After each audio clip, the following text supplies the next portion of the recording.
Second बोल रहा है कि हमको बताना है earning per share before conversion and after conversion.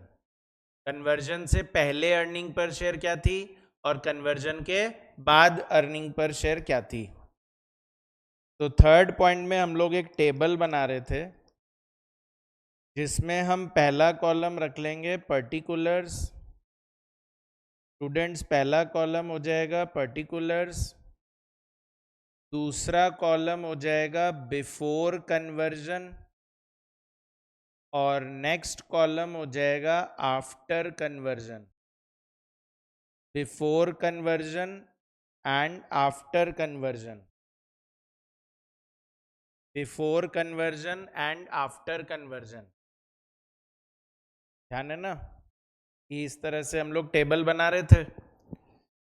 तो वो पूछ रहे थे अगर प्रेफरेंस शेयर कन्वर्ट नहीं करे, ये नहीं पूछ रहे कि प्रेफरेंस शेयर इशू नहीं करे तो क्या होगा, वो पूछ रहे प्रेफरेंस शेयर कन्वर्ट नहीं करे तो क्या होगा बिफोर कन्वर्जन, और आफ्टर कन्वर्जन मतलब कन्वर्ट कर दे तो क्या होगा। तो स्टूडेंट्स, आप लोग का ईएटी जो था वो क्वेश्चन में 15 लाख गिवन था। थर्ड पॉइंट में ईएटी 15 लाख है। 15 लाख कैसे आया सर? 3 रुपीज पर शेयर का ईपीएस है और कितने शेयर्स है स्टूडेंट्स? 5 लाख। तो 3 इंटू 5 लाख कितना हो जाएगा? 15 लाख। और फिर उसमें से माइनस करा जाता है प्रेफरेंस डिविडेंड। तो प्रेफरेंस डिविडेंड अगर इशू करोगे तो प्रेफरेंस शेयर इशू करोगे तो प्रेफरेंस डिविडेंड भी देना पड़ेगा। तो उन्होंने बोला है थर्ड पॉइंट में अंडरलाइन कर लीजिए, assuming that the earnings remain the same. मान लो कि अर्निंग्स क्या रहेगी स्टूडेंट? सेम रहेगी। तो अगर अर्निंग सेम रहेगी 15 लाख ही रहेगी पर प्रेफरेंस डिविडेंड देना पड़ेगा। 40,000 शेयर होंगे और एक शेयर 50 रुपए का होगा और उस पर आपको डिविडेंड देना पड़ेगा 7%। तो कितना आएगा? 1,40,000। तो आफ्टर कन्वर्जन भी 140 देना पड़ेगा। तो इससे आपका इटेश आ जाएगा। तो इटेश कितना आ जाएगा? 13,60,000 और इधर भी आ जाएगा 13,60,000। होगा ना? नहीं होगा, क्योंकि अगर हम कन्वर्ट ही करा देंगे तो फिर हमको प्रेफरेंस डिविडेंड नहीं देना पड़ेगा। अगर हम प्रेफरेंस शेयर्स को इक्विटी शेयर्स में कन्वर्ट ही कर देंगे तो हमको प्रेफरेंस डिविडेंड नहीं देना पड़ेगा। यही जाना है ना कि अगर कन्वर्ट नहीं करोगे तो डिविडेंड दो, कन्वर्ट कर दोगे तो प्रेफरेंस डिविडेंड बंद हो जाएगा। तो आपका अर्निंग आफ्टर टैक्स 15 लाख ही आएगा। और डिवाइड कर दीजिए नंबर ऑफ इक्विटी शेयर से। स्टूडेंट्स, अगला टॉपिक अपना वैल्यूएशन ऑफ इक्विटी शेयर्स ही है। हम इक्विटी शेयर्स के बारे में पढ़ने वाले अभी। तो divide by number of equity shares. तो अभी कितने इक्विटी शेयर्स थे? 5 लाख। अच्छा, कन्वर्ट करोगे तो हर प्रेफरेंस शेयर के बदले 2 इक्विटी शेयर दोगे। हर प्रेफरेंस शेयर के बदले 2 इक्विटी शेयर दोगे। तो मतलब अगर आपके पास 40,000 शेयर है तो आप 80,000 शेयर दोगे। तो टोटल कितने शेयर्स हो जाएंगे? 5,80,000 हो जाएंगे और उससे आपका ईपीएस आ जाएगा। तो 13,60,000 डिवाइडेड बाय 5 लाख कितना आ रहा है? 2.72। और 15 लाख डिवाइडेड बाय 5,80,000 तो 2.59 आता है। तो मतलब प्रेफरेंस शेयर्स कन्वर्ट नहीं हो तो ईपीएस बल्कि ज़्यादा आता है, अगर कन्वर्ट हो जाएंगे तो ईपीएस कम आएगा। ये आपको AS20 में भी पढ़ाया गया होगा ईपीएस में कि डाइल्यूट हो जाता है ईपीएस ना, अगर शेयर्स ज़्यादा इशू हो जाते हैं तो वही पूछ रहा है कि आफ्टर कन्वर्जन ईपीएस कितना हो जाएगा। फोर्थ पॉइंट में स्टूडेंट सेम करना है, बस अर्निंग आफ्टर टैक्स को बढ़ा देना है। फोर्थ पॉइंट में सेम करना है, बस अर्निंग आफ्टर टैक्स को बढ़ा दीजिए। तो पहला कॉलम वही पर्टिकुलर्स, पहला कॉलम स्टूडेंट्स वही पर्टिकुलर्स, फिर दूसरा कॉलम वही बिफोर कन्वर्जन और आफ्टर कन्वर्जन, बिफोर कन्वर्जन और आफ्टर कन्वर्जन। तो सबसे पहले ईएटी 25 लाख हो जाएगा। उन्होंने बोला 10 लाख से अर्निंग बढ़ जाएगी, 10 लाख से अर्निंग बढ़ जाएगी, तो 25 लाख हो जाएगा। और माइनस करेंगे प्रेफरेंस डिविडेंड। तो स्टूडेंट्स प्रेफरेंस डिविडेंड कितना है? तो वही डिविडेंड तो 1.40 ही है, और आफ्टर कन्वर्जन वो भी नहीं देना पड़ेगा।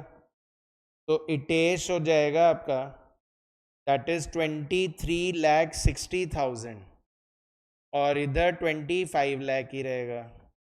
और डिवाइड कर दीजिए नंबर ऑफ इक्विटी शेयर से। तो नंबर ऑफ इक्विटी शेयर्स कितने हैं? 5 लाख और 5,80,000। तो आपका स्टूडेंट्स ईपीएस आ जाएगा। तो ईपीएस आ जाएगा 23,60,000 डिवाइडेड बाय 5 लाख, 4.72, और 25 लाख डिवाइडेड बाय 5,80,000, तो इट इज़ 4.31। जैसा कि हमने बोला, अर्निंग पर शेयर डाइल्यूट हो जाता है जब प्रेफरेंस शेयर्स कन्वर्ट हो जाते हैं इक्विटी शेयर्स में। ठीक है, तो स्टूडेंट्स बस यही 2 क्वेश्चन है प्रेफरेंस शेयर्स के ऊपर। मुझे 3 याद रहेगा था पर 2 ही है। एक्चुअली मुझे लगा कि नवंबर 09 फर्स्ट भी है, पर वो डिबेंचर का निकला तो इसलिए, और वो हम कर चुके थे, तो इसलिए 2 ही है प्रेफरेंस शेयर्स पे, आज तक 2 ही बार आया हुआ है। ठीक है, सबको क्लियर है? कोई डाउट है? तो चलिए अब हम नेक्स्ट टॉपिक की तरफ बढ़ते हैं। नेक्स्ट टॉपिक है स्टूडेंट्स, टॉपिक नंबर 3। क्या है sir topic number 3? Valuation of equity shares. Topic 3 is valuation of equity shares. Equity shares की भी वैल्यू निकालनी है ना? इक्विटी शेयर्स की भी वैल्यू निकालनी है स्टूडेंट्स। अब क्या है, ये पार्ट मैं बोल रहा था आप लोग को बार बार कि आप लोग को ऑलरेडी आता है, मतलब फॉर्मूले तो आते हैं, चाहे वैल्यू निकालना नहीं आता हो पर फॉर्मूले आपके सारे पढ़े हुए हैं। तो इसीलिए मैं एक बार पहले बता देता हूँ कि इसमें कौन कौन से फॉर्मूले यूज होते हैं। आपको ये बात तो ध्यान होगा ही कि स्टूडेंट इक्विटी शेयर्स में टाइप नहीं होता है ना, कि आप बोलो कि सर इक्विटी शेयर्स में हम लोग सोच रहे हैं कि इक्विटी शेयर्स जो है वो रिडीमेबल होंगे, इक्विटी शेयर्स कॉलेबल होंगे, इक्विटी शेयर्स 0 कूपन होंगे। ऐसे होता है कि इक्विटी शेयर में कभी सुना है? नहीं ना। और थोड़ा इंटर का भी याद होगा, इक्विटी शेयर में ऐसे नहीं बोलते थे। तो इक्विटी शेयर में कोई टाइप नहीं होता, पर इसमें फॉर्मूले बहुत सारे होते हैं। तो पहला फॉर्मूला जो मुझे याद आ रहा है वो है dividend yield method. Dividend yield method. अब की बार अगर हम बात करें लास्ट एग्जाम की स्टूडेंट्स, तो लास्ट एग्जाम में वैल्यूएशन ऑफ इक्विटी शेयर का ही क्वेश्चन आया था, है ना? इतना सारा जो हमने अभी इतने दिन से पढ़ा वो सब कुछ नहीं आया, और बस एक छोटा सा वैल्यूएशन ऑफ इक्विटी शेयर का क्वेश्चन आ गया। तो किस्मत अच्छी होती है तो ऐसा ही होता है, और ख़राब होती है तो फिर हार्ड ही आता है। तो डिविडेंड यील्ड मेथड में फॉर्मूला होगा MPS equals to DPS upon K, है ना? पहला मेथड है डिविडेंड यील्ड मेथड, तो फॉर्मूला होता है MPS equals to DPS upon K. Second formula जो मुझे याद आ रहा है, जो आप लोग का पढ़ा हुआ है, वो है अर्निंग यील्ड मेथड।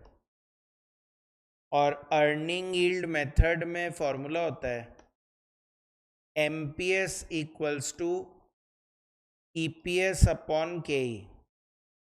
इसको हम अर्निंग कैपिटलाइजेशन मेथड भी बोलते हैं। अर्निंग यील्ड मेथड या अर्निंग कैपिटलाइजेशन मेथड भी बोलते हैं। ये कहाँ बोला था हमने? बिजनेस वैल्यूएशन में बोला था। बिजनेस वैल्यूएशन में हमने यही फॉर्मूला लिखा था कि एमपीएस को केई से डिवाइड कर दो तो ईपीएस को केई से डिवाइड कर दो तो एमपीएस आ जाता है। जो आपका प्रॉफिट है उसको कैपिटलाइजेशन रेट से डिवाइड कर दो तो आपकी कैपिटलाइज्ड वैल्यू आ जाती थी। वही है ये फॉर्मूला। और फिर उसके बाद थर्ड है price earning model. Price earning model, तो प्राइस अर्निंग मॉडल का फॉर्मूला क्या होता है, ये हमने मर्जर में बहुत यूज किया था प्राइस अर्निंग मॉडल। तो MPS equals to EPS into P ratio. MPS equals to EPS into P ratio. Price earning model में MPS equals to EPS into P ratio. अच्छा, फोर्थ होता है students constant growth model. Constant growth model या इसी को हम लोग बोलते थे Gordon's model. Constant growth model या गॉर्डन्स मॉडल, तो फॉर्मूला होता है P0 equal to D1 upon KE minus G। P0 equals to D1 upon KE minus G।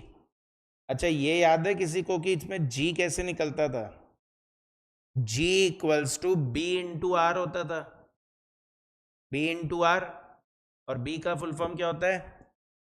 Retention ratio. और ये हमने मर्जर के क्वेश्चन में करा भी था। तो where B equals to retention ratio और R is equals to return on equity.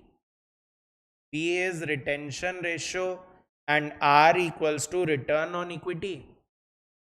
और सर ये रिटर्न ऑन इक्विटी कैसे आता है? EPS अपॉन बुक वैल्यू पर share. EPS upon book value पर शेयर इनटू 100। अच्छा स्टूडेंट्स, इसका formula EPS 1 upon KE minus G भी हो सकता है। मतलब ये डिविडेंड पे बेस्ड है और ये अर्निंग पे बेस्ड। तो अगर कभी डिविडेंड नहीं हो तो अर्निंग से भी निकाला जा सकता है, क्योंकि ऊपर बोल ही रहे ना हम लोग कि डिविडेंड से भी निकाल सकते हैं और अर्निंग से भी निकाल सकते हैं। डिविडेंड से भी निकाल सकते हैं और अर्निंग से भी निकाल सकते हैं। तो वैसे ही यहाँ पर डिविडेंड से भी कर सकते हैं और अर्निंग से भी कर सकते हैं। वैसे तो 95% चांस है कि डिविडेंड ही होगा, पर कभी कोई क्वेश्चन दे दे तो फिर ठीक है, ईपीएस से कर लेना। और ऐसे ही फिर फ्लक्चुएटिंग ग्रोथ, ये हमने बिजनेस वैल्यूएशन में खूब कर लिया है स्टूडेंट्स। फ्लक्चुएटिंग ग्रोथ में कैसे निकलता है? तो उसमें पीवी करते हैं ऑफ डिस्क्रीट पीरियड। पहले डिस्क्रीट पीरियड की पीवी करते हैं और फिर कंटिन्यूटी पीरियड की पीवी करते हैं, है ना। ये चीज़ अब मैं दोबारा नहीं बता रहा हूँ, ये आप लोगों ने खूब कर लिया बिजनेस वैल्यूएशन में। करते थे ना कि 5 साल तक अलग होएगा, फिर 6th ईयर से कंटिन्यूस हो जाएगा, वही वाला केस वो भी यहाँ पर आ सकता है। बस वहाँ पे कैश फ्लो का कर रहे थे, यहाँ पे डिविडेंड या अर्निंग का करना पड़ेगा। और इसके अलावा और क्या हो सकता है सर? और हो सकता है स्टूडेंट्स कि 6th model, that is Walter model. आप लोगों ने इंटर में पढ़ा है एक वॉल्टर मॉडल, और वॉल्टर मॉडल का फॉर्मूला होता था P equals to D plus R upon K into E minus D और डिवाइडेड बाय के। ये फॉर्मूला आप वॉल्टर का पढ़ते थे। P equals to D plus R upon K into E minus D upon K. हालांकि exam में कभी आया नहीं वॉल्टर मॉडल फाइनल में, पर इंटर में क्योंकि ये पढ़ा हुआ है और बाई चांस आ जाए तो मैंने एक एक्सरसाइज में डाल रखा है, और उस हिसाब से ये फॉर्मूला है P equals to D plus R upon K into E minus D upon K. Where E का मतलब क्या है सर आपका? ई का मतलब ईपीएस है। और सर डी का क्या मतलब है आपका? डी का मतलब डीपीएस है। ई मतलब ईपीएस, डी मतलब डीपीएस। ठीक है। तो बस याद आ गया अपने को कि हाँ ये फॉर्मूले होते थे। तो अब हम क्वेश्चंस करते हैं इस पे, है ना।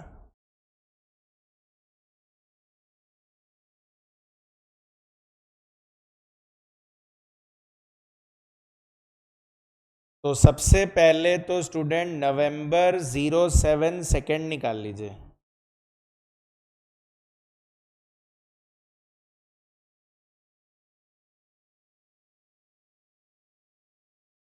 नवंबर 07 सेकेंड और उसमें स्लैश करके May 25 लिख दीजिए। नवंबर 07 सेकेंड स्लैश करके May 25 लिख दीजिए। May 25 में यही क्वेश्चन आया है। बोल रहा है on the basis of the following information current dividend that is D0। हालांकि एग्जाम में जब आया था तब ऐसे लिखा नहीं था D0, पर हम आपको याद दिलाना चाह रहे हैं करंट डिविडेंड का मतलब D0 ही तो होता है, ₹2.5। डिस्काउंट रेट दिया हुआ है स्टूडेंट 10.5% और ग्रोथ रेट दी हुई है 2%। Calculate the present value of stock of ABC limited. आपको प्रेजेंट वैल्यू ऑफ शेयर निकालना है। तो क्या लग रहा है कौन सा मॉडल लग सकता है यहाँ पर?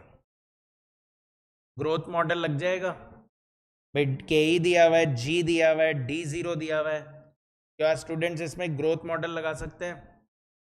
लगा सकते हैं।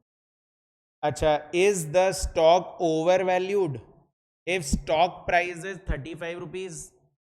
बोल रहा है एक शेयर 35 रुपए का मिल रहा है, तो क्या ये 35 रुपए महंगा है क्या? तो ये आप निकालोगे तभी पता चलेगा।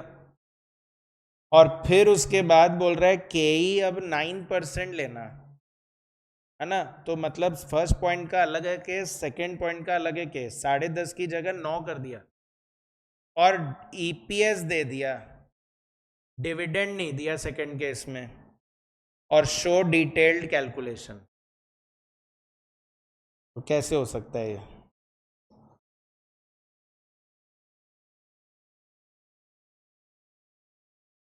नवंबर 07 सेकेंड में पहला केस अलग है स्टूडेंट्स और दूसरा केस अलग है।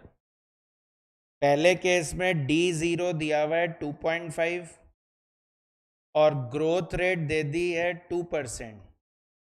तो इससे आपका D1 आ जाएगा दैट इज 2.5 प्लस 2%। जल्दी से बताओ कितना होता है? इतना टाइम ही नहीं लगाओ, जल्दी से बोलो कितना होता है? 2.55। और KE कितना है? 10.5। तो P0 equals to D1 upon KE minus G। D1 upon KE minus G होता है क्या? अरे होता है क्या?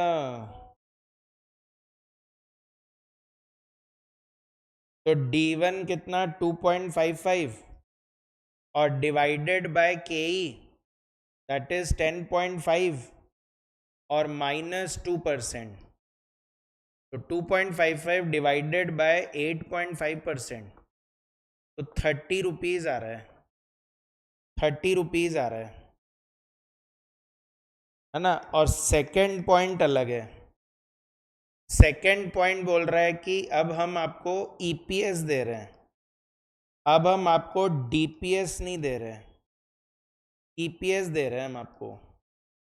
हम आपको DPS नहीं दे रहे, मतलब डिविडेंड नहीं बता रहे, अर्निंग पर शेयर बता रहे हैं। और KE भी चेंज कर देना, 9% कर देना। तो बताओ अब कैसे शेयर की प्राइस निकलेगी?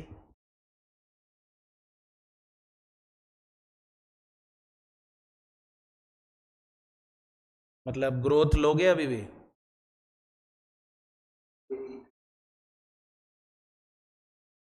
नहीं, अगले साल का तो नहीं मानेंगे हम, उसमें ग्रोथ तो ऐड करेंगे। पर मैं पूछ रहा हूँ ग्रोथ ले सकते हैं क्या? सेकंड केस है ना ये तो क्या है, एग्जाम में क्लियरली लिखा हुआ ही आ गया कि आपको P मॉडल भी लगाना है और आपको अर्निंग ग्रोथ मॉडल भी लगाना है। तो इजी हो गया कि उन्होंने क्लियर ही कर दिया। ग्रोथ मॉडल लगाना है ना। तो हम बोलेंगे मेथड 1 दो तरीके से हो सकता है ये क्वेश्चन। सेकेंड पार्ट में दो तरीके से हो सकता है। हम इसमें अर्निंग ग्रोथ मॉडल भी लगा सकते हैं, और मतलब हम चाहे तो ग्रोथ ले सकते हैं, हम चाहे तो ग्रोथ नहीं ले सकते हैं। दोनों केस सही माना जाएगा, पर एग्जाम में तो लिखा हुआ ही आ गया कि दोनों से करो। तो अर्निंग ग्रोथ मॉडल में फॉर्मूला हो जाएगा P0 equal to EPS1 upon KE minus G. तो ग्रोथ ऐड करनी है स्टूडेंट्स। आप ये मत मानिएगा कि EPS अगले साल का ही है। आपको EPS लिखा है तो वो ऑलरेडी हो चुका होगा, उसमें ग्रोथ तो ऐड करना ही है। ये गलती मत कर देना, ग्रोथ ऐड करना ही है। EPS अगर गिवन है तो वो EPS 0 है, उसको EPS 1 बनाना पड़ेगा। अगर एक्सपेक्टेड EPS लिखा होता तो नहीं कर, सिर्फ EPS लिखेगा तो करंट EPS ही मानना। And divided by KE, that is 9% minus 2%। तो 2.25 प्लस 2% डिवाइड बाय 7%, तो 32.79 आ रहा है क्या। और अगर मेथड 2 लगाए, दैट इज आप बोलते हो कि नहीं सर हम क्यों माने कि इसमें इसमें बेसिकली ग्रोथ लेना है, मुझे तो ऐसा नहीं लग रहा था कि ग्रोथ लेना है। तो फिर ठीक है, आप यहाँ पे अर्निंग यील्ड मेथड या अर्निंग कैपिटलाइजेशन मेथड भी लगा सकते हो। अर्निंग कैपिटलाइजेशन मेथड भी लगा सकते हो। तो उसका फॉर्मूला है MPS equals to EPS upon KE, that is 2.25 divided by 9%। तो 25 रुपये आ रहा है क्या।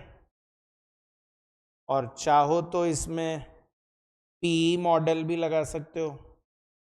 Method 3 is price earning model. Method 2 और मेथड 3 का आंसर सेम आएगा। तो method 3 is price earning method, पर एग्जाम में लिखा हुआ आया था कि प्राइस अर्निंग मेथड ही लगाना है, तो फिर यही करना पड़ेगा। तो ऐसे केस में आपको ध्यान हो कि PE रेशो निकल जाता है KE से, 1 अपॉन KE करने से PE रेशो आ जाता है ना। अरे आता है क्या, याद है क्या, कुछ पढ़ा है क्या, कुछ इंटर का याद है क्या। इतना ज़्यादा याद होगा ना, मैं सच बता रहा हूँ, उतना ही अच्छा आएगा आपको AFM उतना अच्छा आएगा। पर हाँ, बस अब यहीं तक इंटर का कनेक्शन है। इसके बाद जो अब हम आपको कोर्स पढ़ाएंगे पूरा स्टूडेंट्स, वो सब कुछ नया है। मैं फिर कभी नहीं बोलूँगा कि इंटर का याद है क्या, है ना। Portfolio, mutual fund, derivative, forex, ये सब अपने लिए एकदम नया है। ठीक है, बस यहीं तक लास्ट हमारा इंटर से कनेक्शन है।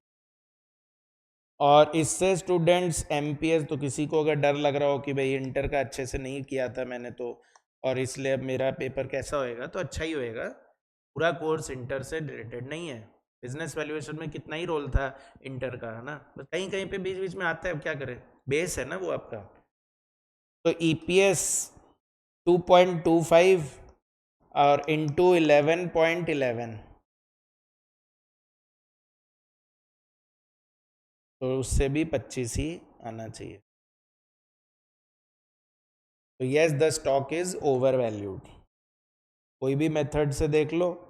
एक्चुअल MPS 35 रुपये बोल रहे हैं, तो अगर एक्चुअल MPS 35 रुपीज़ बोल रहे हैं, तो इसका मतलब therefore the share is over valued.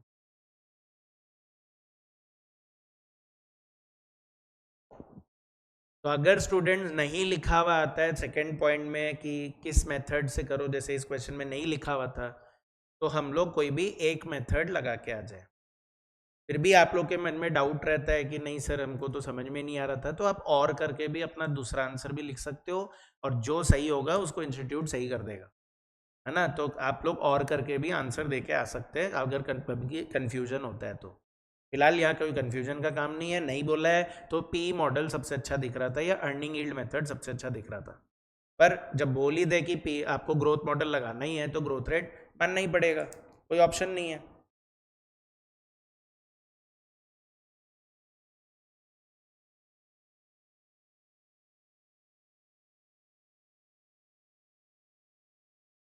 तो सेम ऐसे ही स्टूडेंट्स नवंबर 12 फर्स्ट है, एकदम same November 12 first, November 12 first is same as November 07 second. वही करंट डिविडेंड दिया हुआ है, ग्रोथ डिस्काउंट रेट दिया हुआ है यानी केई, डिस्काउंट रेट आपका केई हो गया, ग्रोथ रेट दी हुई है, और फिर बोल रहा है calculate the present value of stock, और फिर बोल रहे हैं if the is the stock over valued if the price is 40, केई आपका चेंज कर दिया 8% कर दिया, ईपीएस 3 रुपीज कर दिया। वैसे रिटर्न ऑन इक्विटी को हम आर बोलते हैं, पर क्वेश्चन में ही लिखा हुआ आया था कि केई बोलना है इसको, and show your calculation under P model and growth model. एकदम सेम है, चाहो तो रीड कर लेना, चाहो तो सॉल्व कर लेना कॉपी में, पर सेम है, लिख के रखिएगा सेम है नवंबर 07 सेकेंड।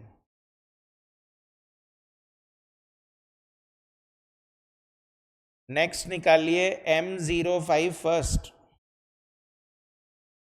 M05 first. स्टूडेंट्स अब जल्दी जल्दी चैप्टर खत्म होने वाला है क्योंकि सब अब पढ़ा हुआ ही चीज़ आने वाला है, खाली एक राइट इशू में थोड़ा सा टाइम लगेगा, बाकी जल्दी जल्दी होने वाला है chapter. A company page a dividend of 2 rupees per share, page a dividend लिखा हुआ है तो मैं इसे D0 समझूंगा, पेज लिखा हुआ है ना, एक्सपेक्टेड लिखा होता है तभी D1 बोलते हैं बस, बाकी सब टाइम में D0, with a growth rate of 7%, the risk free rate is 9%, market return is 13%, कैपेम model ध्यान आ रहा होगा, एंड बीटा दे दिया है 1.5।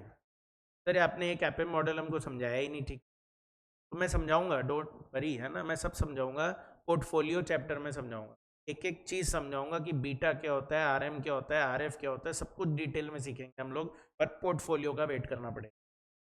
However, due to a decision of finance manager, beta is likely to increase to 1.75. Find out the present as well as likely value of the share after the decision. तो पहले beta 1.5 था, बाद में 1.75 हो गया, बोल रहा है शेयर की वैल्यू पे कितना फर्क पड़ेगा। तो बताइए बीटा मतलब रिस्क होता था, तो अगर रिस्क बढ़ जाएगा तो शेयर की वैल्यू बढ़ेगी या कम होगी? बोलो, कोई पूछ रहा है, बढ़ेगी या कम होगी? मेरे हिसाब से तो कम होनी चाहिए। क्यों कम होनी चाहिए सर? क्योंकि रिस्क बढ़ गया यानी के ही बढ़ गया, और डिस्काउंट रेट अगर बढ़ जाता है तो प्रेजेंट वैल्यू कम हो जाती है ना। तो दो केस है, प्रेजेंट और प्रपोजल। तो प्रेजेंट में D0 आपका कितना है स्टूडेंट्स? 2 रुपए। ग्रोथ रेट कितनी है? 7%। के is RF plus RM minus RF and into beta. तो RF कितना है आपका? 39%, sorry, RF is 9 plus RM 13 minus RF कितना? 9, और इनटू बीटा कितना? बीटा है 1.5, तो 4 इंटू 1.5 इज 6 प्लस 9 कितना आता है? 15%। तो P0 equals to D1 upon K minus G. तो D1 is 2 plus 15, sorry 2 plus 7%, और डिवाइड बाय 15% माइनस 7%। तो 2 प्लस 7% डिवाइडेड बाय 8%, 26 रुपये 75 पैसे आ रहा है। पर फिर उन्होंने बोला बीटा चेंज कर दिया, तो उससे के पे असर पड़ा, तो 9 प्लस 13 माइनस 9 और इंटू 1.75 कर दिया, 1.75 कर दिया।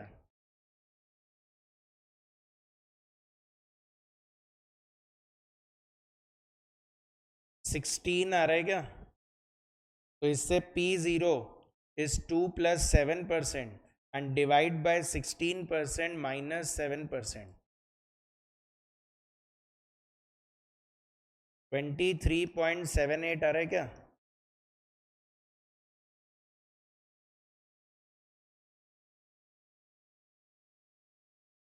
आया क्या 23.78? नेक्स्ट इज M05 सेकेंड, इसी के नीचे वाला M05 सेकेंड। इसी के नीचे वाला स्टार मार्क लगाना है पर इस पे। अब मैंने क्या वो जो अभी करा है ना नवंबर 07 सेकेंड पे स्टार नहीं लगाया क्योंकि है वो बहुत सिंपल और वो मेरे ख्याल से नहीं भी पढ़ करेंगे तो भी याद रहेगा, इसलिए उस पर स्टार नहीं लगाया। बाकी वैसे वही आया है May 25 में, पर इम्पॉर्टेंट नहीं लगता है मुझे उतना। इससे इम्पॉर्टेंट तो ये सब क्वेश्चन है। A share of tension free economy is currently coated at a P ratio of 7.5। और ये तो आप लोग जानते ही हो कि सिर्फ मेरे स्टार से कुछ नहीं होता है। आप लोग भी जब रिवाइज करेंगे आपको भी कुछ लगे कि हाँ ये पॉइंट मुझे याद रखना है तो आप स्टार लगाना उस पर, ठीक है। तो share of tension free is coated at a P ratio of 7.5। The companies retained earning per share being 37.5% is 3 rupees per share। क्या है ये 37.5%? The retained earning per share being 37.5% is 3 rupees per share। क्या है students ये 37.5%? Retention ratio है ना, retained earning 37.5% है और वो 3 रुपए है। तो 3 को अगर 37.5 से डिवाइड कर दें तो आपका अर्निंग पर शेयर आ जाएगा, है ना, 8 रुपये आ जाएगा। बेसिकली लॉजिक क्या है कि हम ये बोल रहे हैं कि जो हम कमा रहे हैं उसका 37.5% हम रिटेन कर रहे हैं और वो 3 रुपये है। तो 3 रुपये 37.5 के लिए, तो 100 के लिए ईपीएस आ जाएगा ना 8 रुपये। अरे ईपीएस आ जाएगा ना 8 रुपये, ठीक है। क्या कंप्यूट, अच्छा ईपीएस आ जाएगा तो सर पी रेशो से मल्टीप्लाई करेंगे तो फिर तो एमपीएस भी आ जाएगा, है ना। तो इस बार उल्टा पूछ लिया, के ही पूछ लिया। ये तो हो ही रहा था वैल्यू ऑफ बॉन्ड में भी, सिर्फ बॉन्ड की वैल्यू थोड़ी पूछे थे, यील्ड भी तो पूछ रहे थे। तो यहाँ पर वैल्यू पूछने की जगह यील्ड पूछ लिया, है ना, यानी के ही पूछ लिया। इफ ग्रोथ रेट इज 12%, तो आपको ध्यान ही है K E equals to D1 upon P0 plus G होता है ना। P0 भाई फॉर्मूला क्या है अपना, P0 equals to D1 upon के ई माइनस जी। तो फिर के ई कितना होगा, तो K E minus G will be equals to D1 upon P0। तो के ई क्या बन जाता था, D1 upon P0 plus G होता था ना, याद है क्या ये बात, तो वो लगा देना। और if growth rate is 13%, calculate the market price. फिर मार्केट प्राइस बतानी है आपको, ग्रोथ रेट चेंज करके P0 फिर से बताना है। तो उसमें के ही ऊपर वाला ही ले लेना, with same cost of capital, मतलब ऊपर वाला ही ले लेना। And if company's cost of capital is 18%, के ही दे दिया स्टूडेंट्स, ग्रोथ रेट फिर चेंज कर दी, calculate the market price assuming बाकी सब कुछ सेम है ना। तो बस थोड़ा सा लैंग्वेज का खेल है, बाकी सिंपल क्वेश्चन है।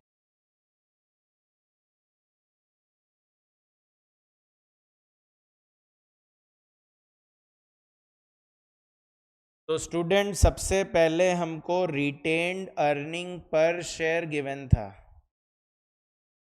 दैट इज 3 रुपीज, और हमको रिटेंशन रेशियो गिवन था, रिटेंशन रेशियो गिवन था कितना, 37.5%।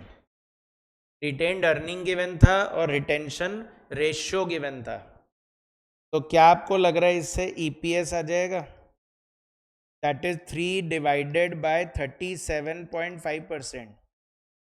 तो क्या स्टूडेंट्स 8 रुपीज़ का अर्निंग होना चाहिए। और सर ईपीएस लेना है या डीपीएस लेना है, तो ऑब्वियसली डीपीएस लेना है। अगर डीपीएस है तो डीपीएस से ही करना है। तो डीपीएस आ गया आपका 5 रुपये। अच्छा अब पॉइंट ये है कि सर इसको D0 माने या D1 माने, क्या बोलते हो। ऐसा लगा क्या कहीं एक्सपेक्टेड एक्सपेक्टेड कुछ लिखा हुआ है, नहीं ना, तो D0 मान लेते हैं। हालांकि आप अगर D1 भी मान लेते हो तो भी रॉन्ग नहीं करा जाएगा, है ना। इस क्वेश्चन में इंस्टीट्यूट ने 2 सोल्यूशन दे दिए थे कि D0 मानोगे तो भी ठीक, D1 मानोगे तो भी ठीक। बाकी मेरे एक ही यूनिफॉर्मिटी रखूंगा मैं कि कुछ नहीं बोल रहे हो तो D0 ही मानेंगे, वरना आप लोग बाद में परेशान हो गए कि कभी कुछ मानते कभी कुछ मानते। तो फर्स्ट पॉइंट में K E equals to D1 upon P0 plus G. तो 5 में ग्रोथ ऐड कर देंगे 12% पहले केस में, अपॉन P0 कितना है, अच्छा P0 तो निकालना ही भूल गए, पी रेशियो गिवन था पी रेशो 7.5 गिवन है, तो एमपीएस आ जाएगा EPS into P ratio, EPS into P ratio. P ratio कभी डीपीएस से मल्टीप्लाई नहीं होता है, पी रेशो हमेशा ईपीएस से मल्टीप्लाई होता है। तो 8 into 7.5 that is 60 rupees, 60 rupees. ठीक है, तो 5 + 12% डिवाइड बाय 60 + 12%, जल्दी से बताओ कितना आएगा? 21.33% आ रहा है क्या? 21.33% आ रहा है क्या? सेकेंड पॉइंट में बोल रहा है ये 8 मार्क्स का क्वेश्चन आया था, ये जब आया था 2 बार जब आया, ये 8 मार्क्स का है, कुछ नहीं, बस खाली ध्यान से करने की जरूरत है। सेकेंड पॉइंट में बोल रहा है P0 निकालिए, तो P0 इज d1/ke-g। मैंने जानबूझ के इसका सोल्यूशन दे रखा है कि आपको दिखे इसमें कि दोनों आंसर दिया है इंस्टीट्यूट ने, है ना।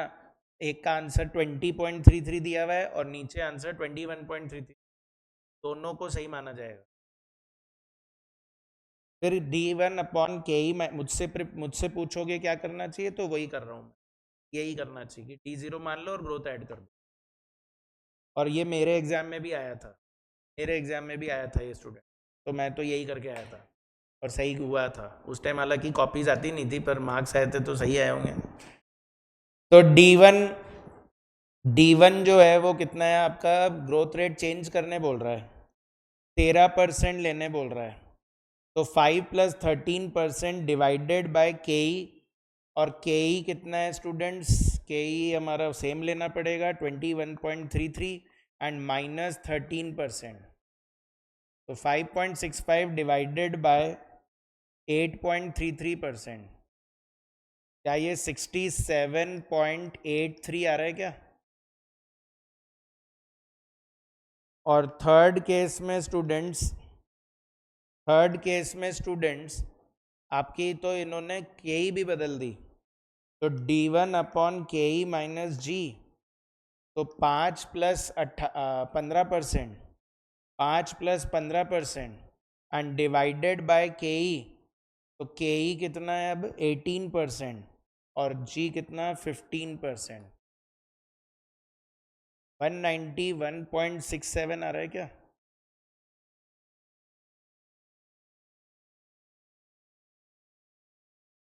स्टूडेंट जल्दी आप लोग के टेस्ट होने वाले हैं, आप ये मान के चलिए इस संडे से ही रख दूंगा मैं, तो आप लोग अपना पढ़ते रहिए।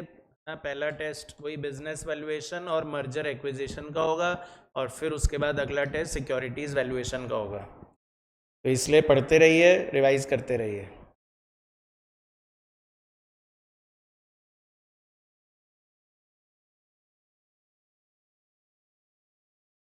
और टेस्ट देना कंपलसरी है, कोई चॉइस नहीं है ना, कि आप सोचो कि उस दिन ये बहाना मार दूंगा वो बहाना मार दूंगा, कुछ नहीं चलेगा। मैं आगे से लेक्चर ही बंद कर दूंगा, बैठे रहना। फिर जब तक टेस्ट नहीं दोगे ना तब तक आगे बढ़ नहीं पाओगे आप। नवंबर 09 4th निकालिए। अच्छा हाँ, मैं बोल रहा था कि ये मेरे एग्जाम में भी आया था, तो May 11 में आया था ये ना। इसमें आप लिख लीजिए सेम एज, ये चलो छोड़ो, सेम एज लेने दो, आप तो होमवर्क करना है, लिख तो लो चलो, क्योंकि रिवीजन में काम आएगा। सेम एज नवंबर M05 सेकेंड,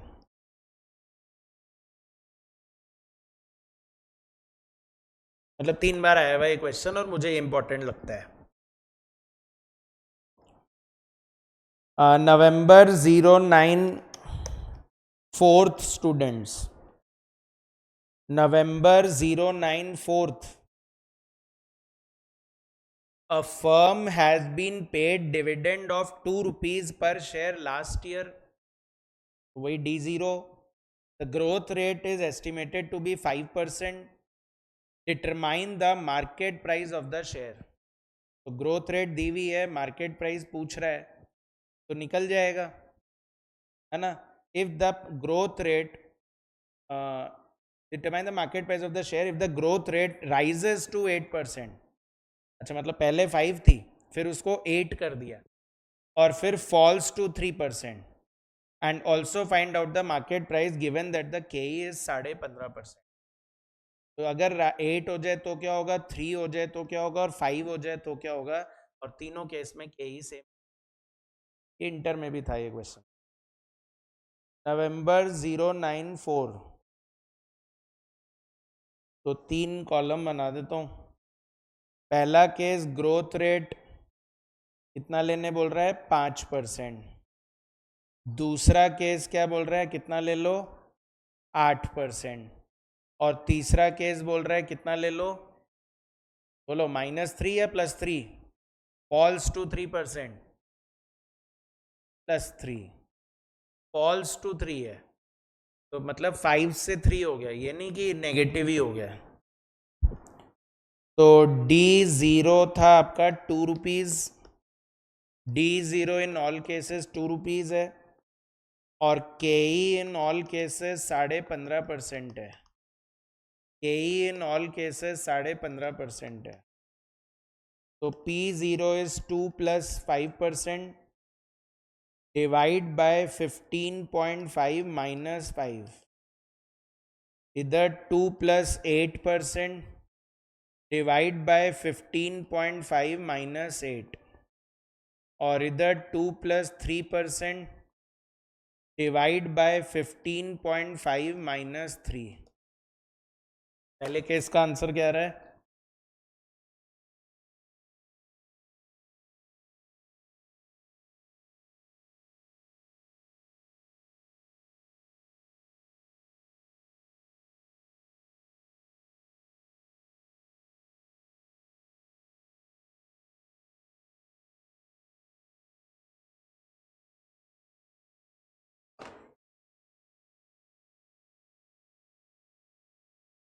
यही आ रहा है क्या?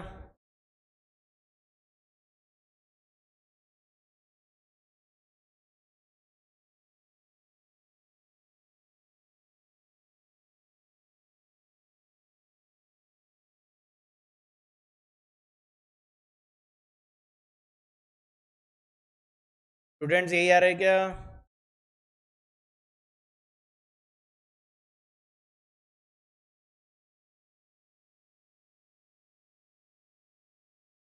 बाकी तो अब थोड़े से बड़े हैं।